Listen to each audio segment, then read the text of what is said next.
എന്നും യാസീൻ ഓതുന്ന ആൾക്കാർ ഇതിലില്ല. ഒന്ന് കയ്യൊന്നിച്ചാണ്, അതുകൊണ്ട് കൂലി പോകുന്നില്ല. മാഷാ അല്ലാഹ് ഉണ്ട്, അൽഹംദുലില്ലാഹ് ഉണ്ട്. മതി മതി, അള്ളാഹു കബൂലാക്കട്ടെ.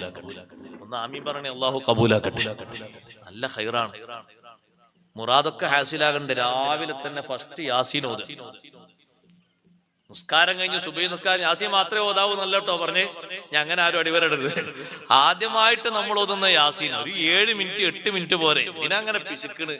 ഉറങ്ങാന്ന് എത്ര കാലം ഉറങ്ങാ? ഒരു സുഖമുള്ള കിടത്തം കിടക്കണ്ടേ? ഖബറിലെത്തിയാലും മഹ്ശറിലൊക്കെ ഒരു സന്തോഷത്തോടെ കഴിയണ്ടേ? മുറാദൊക്കെ ഹാസിലായി കിട്ടണം. അധ്വാനിക്കാനും പറ്റൂല. അങ്ങനെ ആകരുത്. സുബഹി നിസ്കാരം കഴിഞ്ഞ് സ്റ്റാർട്ടിങ്ങിൽ തന്നെ യാസീനാണോ ഒരാൾ ആദ്യം ഓതുന്നത്, അയാളെ മുറാദൊക്കെ അല്ലാഹു തആല ഹാസിലാക്കി കൊടുക്കുമെന്ന് മുത്തുനബി സല്ലല്ലാഹു അലൈഹി വസല്ലം തങ്ങൾ പറഞ്ഞ ഹദീസ്. എന്റെ വകല്ല, ഞാൻ ഉണ്ടാക്കിയത്. ആ യാസീൻ എന്നും ഓതൽ സുന്നത്തുള്ളൊരു സൂറത്താണ്. യാസീൻ ഇങ്ങനെ മരിക്കുമ്പോ ഓതിയിട്ടാണോ മരിക്കുന്നത്? സ്വർഗം കണ്ടിട്ട് അയാൾ മരിക്കുള്ളൂ എന്ന് സയ്യിദുനാ റസൂലുള്ളാഹി സ്വല്ലല്ലാഹു അലൈഹി വസല്ലം. സ്വർഗം കണ്ടൊക്കെ മരിക്കാന്ന് പറഞ്ഞാൽ എന്തൊരു സന്തോഷാണ്. ആസിയ ബീവി റളിയല്ലാഹു അൻഹ കിട്ടിയ സന്തോഷതല്ലേ? ഫിർഔന് ക്രൂരമായി മർദ്ദന മുറകൾക്ക് വിധേയമാക്കി 2 കൈയും നീട്ടിവെച്ച് 2 കാലും നീട്ടിവെച്ച് 2 കൈയിലും കാണിയിലും കാലിലും ആണി മേടി മഹദിയെ ചുട്ടുകൊള്ളുന്ന മണൽപ്പരപ്പിൽ കടത്തിയിട്ട് വല്ലാതെ വേദനിപ്പിക്കുമ്പോ ആസിയ ബീവി റളിയല്ലാഹു അൻഹ അല്ലാഹുവിനോട് പറഞ്ഞു, റബ്ബി ബിനിലി ഇൻദക ബൈതൻ ഫിൽ ജന്ന. റബ്ബേ, ഇവിടെ കൊട്ടാരത്തിന്റെ ഉള്ളിലാണ് ഞാൻ ജീവിച്ചത്. ഒരു കൊല്ലമല്ല, 40-ലധികം വർഷം കൊട്ടാരത്തിന്റെ ഉള്ളിലാ ഞാൻ കഴിഞ്ഞത്. എന്റെ വിശ്വാസം ഞാൻ മാറ്റിയിട്ടില്ല. നിന്നെ ഞാൻ മറന്നിട്ടില്ല. ഭൗതിക ജീവിതത്തിന്റെ സുഖം ലക്ഷ്യം വെച്ചിട്ട് എന്റെ ജീവിതം ഞാൻ ഫിർഔന് വിട്ടുകൊടുത്തിട്ടില്ല. റബ്ബേ, നിന്റെ വിശ്വാസം കളയാതെ ഞാൻ ജീവിച്ചില്ലേ? മൂസാ നബിയെ വിശ്വസിച്ച് ഞാൻ ജീവിച്ചില്ലേ? നിന്റെ അടുക്കൽ എനിക്ക് നീ സ്വർഗത്തിൽ ഒരു വീട് നിർമ്മിക്കണേ അല്ലാ. ചോദ്യം തീരുന്നതിന്റെ മുമ്പ് അല്ലാഹു ലൈവാക്കി സ്വർഗം കാണിച്ചു കൊടുത്തു. സ്വർഗം അങ്ങ് കണ്ടപ്പോ മഹദി അങ്ങ് ചിരിച്ചുപോയി. വേദന അറിയുന്നില്ല. ഫിർഔന് അനുഭവിപ്പിക്കുന്ന അനുഭവങ്ങളൊന്നും അറിയുന്നില്ല. സ്വർഗം കണ്ട് മരിക്കുന്ന ആൾക്ക് എന്ത് വേദന അറിയാനാണ്?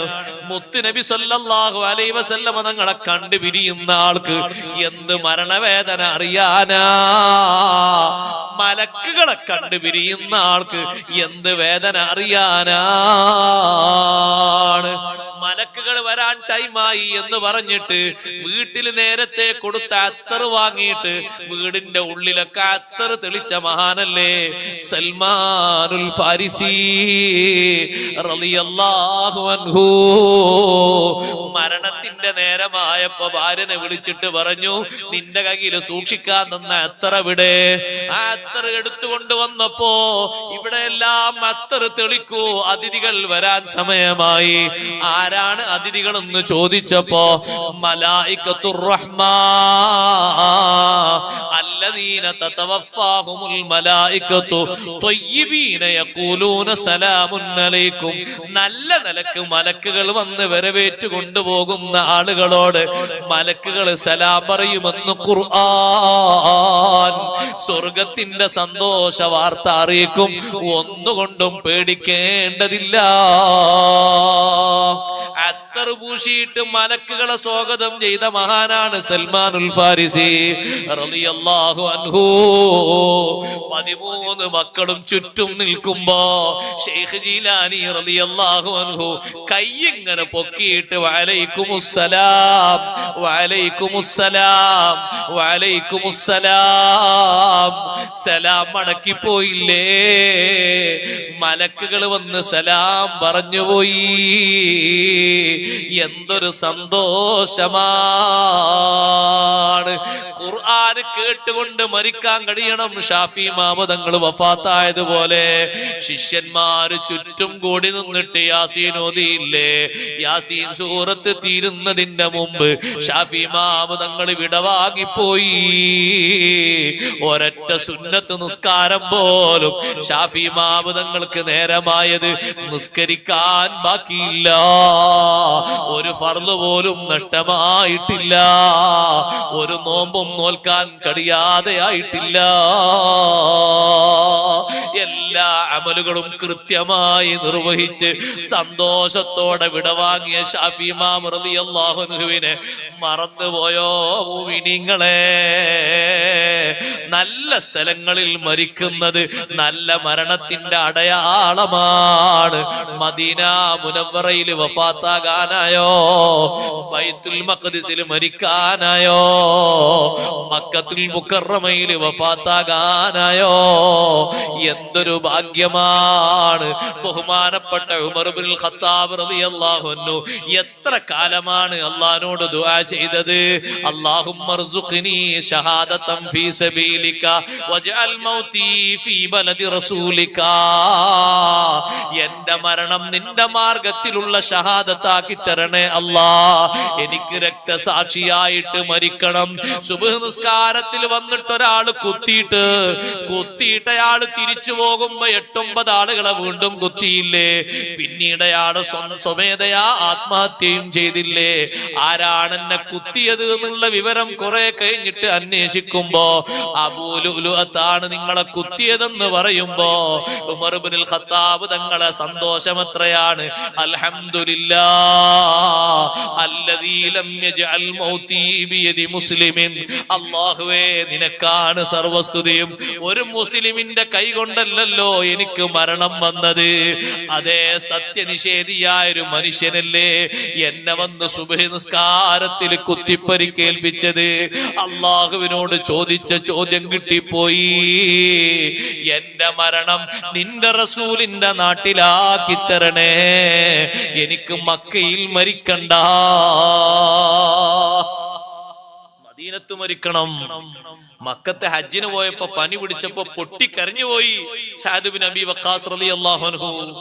പനിച്ചിട്ട് ഇങ്ങനെ വിറക്കാൻ നബി സല്ലല്ലാഹു അലൈഹി വസല്ലം പോയി കണ്ടിട്ട് ചോദിച്ചു, എന്താ സഅദേ വിറക്കുന്നത്? പേടിക്കുന്നത് എന്താ കരയുന്നത്? നബിയേ, ഞാനും മരിക്കാൻ ആഗ്രഹിക്കുന്നത് മദീനത്താണ്. ഇവിടെ വെച്ച് മരിക്കുമെന്ന് എനിക്കൊരു പേടി. അഷ്റഫുൽ ഖൽഖ് സല്ലല്ലാഹു അലൈഹി വസല്ലം സമാധാനിപ്പിച്ചിട്ട് പറഞ്ഞു, സഅദേ, നിങ്ങൾ മക്കത്ത് മരിക്കൂല, മദീനത്ത് മരിക്കണമെന്ന് ആഗ്രഹിച്ചത് മക്കത്ത് മരിച്ച ഒരാളുണ്ട്, സഅദ് ഇബ്നു ഖൗല റളിയല്ലാഹു അൻഹു. മഹാനവറുകൾക്ക് അത്രേ ഭാഗ്യമുണ്ടായതുള്ളൂ. നിങ്ങൾ മക്കത്ത് മരിക്കൂല, നിങ്ങൾ മദീനത്തെ മരിക്കൂ. അന്ന് സഅദ് ഇബ്നു അബീ വഖാസ് റളിയല്ലാഹു അൻഹു ഒരു പെൺകുട്ടി മാത്രമേ ഉള്ളൂ. ഹജ്ജ് കഴിഞ്ഞിട്ട് വീണ്ടും മഹാനവറുകൾ മദീനയിൽ വന്നു. കുറെ കാലം ജീവിച്ച് വേറെയും മക്കളുണ്ടായി. മദീനത്താണ് മഹാനവറുകൾ വഫാത്തായത്. മദീനയിൽ മരിക്കുക എന്നത് നല്ല മരണം കിട്ടുന്ന ലക്ഷണമാണ്. ബൈത്തുൽ മഖ്ദിസിൽ മരിക്കാൻ വേണ്ടി കൊതിച്ച മഹാനാണ് കലീമുല്ലാഹി മൂസാ അലൈഹിസ്സലാം. മൂസാ നബി അലൈഹിസ്സലാമിന്റെ അടുത്ത് അസ്രായിൽ അലൈഹിസ്സലാം വന്നു. എന്നിട്ട് സലാം പറഞ്ഞു. അപ്പൊ എന്തിനാ വന്നതെന്ന് ചോദിച്ചു. നിങ്ങളെ റൂഹ് പിടിക്കാനാ വന്നതെന്നോ. മൂസാ നബി ഒറ്റ കൊട്ടു കൊടുത്തു അസ്രായിലിന്, ഒരൊറ്റ അടി അങ്ങ് കൊടുത്തിട്ട് അസ്രായിൽ അലൈഹി സ്വലാം പടച്ചവനോട് കയറി പോയിട്ട് പറഞ്ഞു, പടച്ചവനെടുത്ത് പോയിട്ട്, അള്ളാഹുവേ, മരണം ആഗ്രഹമില്ലാത്ത, പൂതില്ലാത്ത, ഒരു താല്പര്യമില്ലാത്ത ഒരാളെടുത്തേക്ക് എന്റെ റൂഹിനെ പിടിക്കാൻ പറഞ്ഞ എന്ത് ചെയ്തു? ഒരൊറ്റ അടിയല്ല എന്റെ മുഖത്തേക്ക് തന്നത്. അള്ളാഹു തആല പറഞ്ഞു, അത് എന്റെ കലീമായ മൂസാ നബി അലൈഹി സ്വലാമാണ്. നേരെ പോയിട്ട് നിങ്ങൾ റൂഹ് പിടിക്കാൻ വന്നതെന്ന് പറഞ്ഞിട്ടാണ് അടിയിട്ടിയത്. ആദ്യം ഒരു സമ്മതമൊക്കെ ചോദിക്കണം. നമ്മളോട് അങ്ങനെ സമ്മതം ചോദിക്കലോട്ടോ, പെർമിറ്റും ചോദിക്കലോ, ടൈം ഒക്കെ മഹാന്മാർക്കുള്ള മഹത്താണ്. നിങ്ങൾ മൂസാ നബിയോട് ചോദിക്കുക, ദുന്യാവിൽ ജീവിക്കണോ? നിങ്ങൾ ഉദ്ദേശിക്കുന്ന അത്രയും കാലം ആയുസ് തരാം. അതല്ല, മരിക്കാൻ റൂഹ് പിടിക്കാൻ സമ്മതാണോ എങ്കിൽ റൂഹ് പിടിക്കാം. അങ്ങനെ ചോദിക്കണ്ടേ? വേണം പോയിട്ട് റൂഹ് പിടിക്കാൻ വന്നാന്ന് പറഞ്ഞാൽ അടി കിട്ടൂലേ? അതിനൊരു മര്യാദക്കല്ലേ? നിങ്ങൾ എല്ലായിടത്തേക്കും മുമ്പിൽ പോകാൻ പറ്റുമോ? നിങ്ങൾ പോയിട്ട് ചോദിക്ക്, മൂസാ നബിയോട് പറയും ആയുസ് വേണമെങ്കിൽ ഇനിയും ആയുസ് തരാം. പോയിട്ട് പറഞ്ഞു ചോദിച്ചു നോക്കി, എന്താണ് എന്റെ അടിമ പറയാൻ നിങ്ങൾക്ക് കേൾക്കാലോ. ഇസ്രായേൽ അലൈഹി സ്വലാം രണ്ടാമത് വന്നിട്ട് പറഞ്ഞു മൂസാ നബിയോട്, മൂസാ നബിയെ അല്ലാഹു തആല പറഞ്ഞയച്ചതാ, ദുന്യാവിൽ ജീവിക്കണം എന്ന് ആഗ്രഹമുണ്ടോ? നിങ്ങളെ കൈ ഒരു കാളന്റെ പുറത്തിങ്ങനെ വെക്കും. കാളാന്ന് പറഞ്ഞാൽ മനസ്സിലാവില്ലേ? കാള കാള തിന്നണ അടുത്ത് തിന്നണ സാധനല്ലേ, പോത്തിന്റെ നേരെ അപ്പുറത്തുള്ള കാള. ആ കാള അഞ്ഞ് പോത്തൊന്ന് കൂട്ടിക്കോളൂ. അതിന്റെ പുറത്തിങ്ങനെ കൈ വെക്കുക.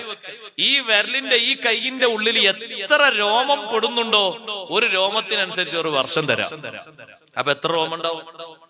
400-500 കൂട്ടിയാൽ പോലെ ഒരു കൈയിന്റെ ഉള്ളിൽ എത്ര രോമം കൊടുക്കും? അത്രയും കാലം ആയുസ് തരാം. മൂസാ നബി അലൈഹി സ്വലാം ചോദിച്ചു, എന്നിട്ടോ? അത് കഴിഞ്ഞാൽ പിന്നെ റൂഹിനെ പിടിക്കും. അപ്പൊ തന്നെ ആയിക്കോട്ടെ, പക്ഷെ ഒരു ഡിമാൻഡ് ഉണ്ട്. ഇപ്പൊ സമ്മതൊക്കെ ചോദിച്ചെന്നുള്ള രണ്ടാമത് അടിയില്ല. എന്റെ റൂഹിനെ പിടിക്കുന്നത് ഇവിടെ വെച്ചാകരുത്, മിസ്റിൽ വെച്ചാകരുത്, ബൈത്തുൽ മഖ്ദിസിൽ വെച്ചാകണം. ഞാൻ അവിടെയാണ് മരിക്കാൻ ആഗ്രഹിക്കുന്നത്. മിസ്റിലാണ് വന്ന് ചോദിക്കുന്നത്, എനിക്ക് ഇവിടെ അല്ല മരിക്കേണ്ടത്, എനിക്ക് ബൈത്തുൽ മഖ്ദിസിൽ മരിക്കണം. സഹോദരങ്ങളെ, എന്താ ഈ മക്ക, മദീന, ബൈത്തുൽ മഖ്ദിസ്, എന്താ അതിന്റെ പ്രത്യേകത? ദജ്ജാല് കാല് കുത്താത്ത നാടുകളാണ് അതൊക്കെ. ബാക്കി എവിടെ വരും? ഇവിടെ വരും, എല്ലായിടത്തും വരും. ഭൂമിയിൽ എവിടെ ഒരു സ്ഥലമുണ്ടോ ദജ്ജാല് കാല് കുത്താത്ത സ്ഥലങ്ങളാണ് മക്കത്തുൽ മുക്കറമ, അവിടെയുള്ള ഹറം, മദീന മുനവ്വറ അവിടുത്തെ ഹറം, ബൈത്തുൽ മഖ്ദിസ്. എത്ര പരിശുദ്ധിയുള്ള സ്ഥലമാണ്. അവിടെ മരിക്കണ്ടേ? അതെ, അവിടെയാണ് മരിക്കേണ്ടത്. അതാണ് ആഗ്രഹം.